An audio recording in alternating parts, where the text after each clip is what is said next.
Ever pondered on the crisis unfolding in the heart of the Big Apple?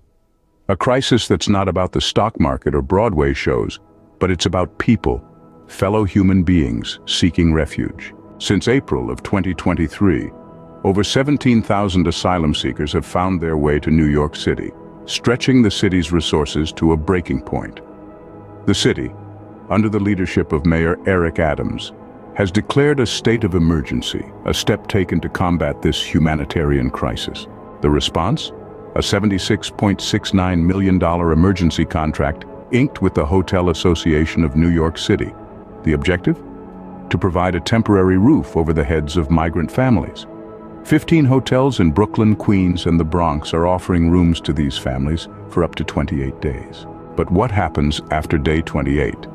Families can return to arrival centers to receive another placement, a seemingly endless cycle, adding strain to the city's already stretched resources. In the midst of this crisis, the city has already spent over $1 billion on housing, healthcare, and other assistance for the migrants. Looking ahead, the city expects to shell out a staggering $12 billion over the next 3 years. That's $12 billion that could have been invested in education, infrastructure, or public health. Yet, the crisis shows no signs of slowing down. The city is grappling with a surge of over 130,000 migrants since last year alone, and the numbers are steadily rising.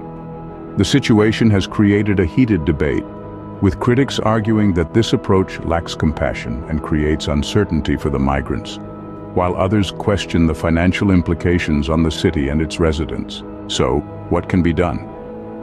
Perhaps it's time for a more sustainable solution. Critics argue that longer-term solutions, such as publicly subsidized housing vouchers, would be more cost-effective and prevent individuals from ending up on the streets. Amidst these turbulent times, let's not forget that at the core, we're dealing with people, individuals, families seeking asylum, seeking the promise of a better future at the US-Mexican border. This is not a localized issue. It's a worldwide concern demanding a global response, not just one geographical location shouldering the load. This crisis is not only a test of New York City's resilience, but also a reflection of our collective humanity. It's time for us to rise to the occasion, to seek out more sustainable solutions, and to ensure that everyone, regardless of their origin, has a safe place to call home. The situation is dire, but it's not hopeless. It's a call to action. A call for each of us to get involved, to learn more about the issue, and to use our voices to advocate for change. Because it's not just about New York City, it's about the world we want to live in, a world that upholds the values of compassion, justice, and equality for all.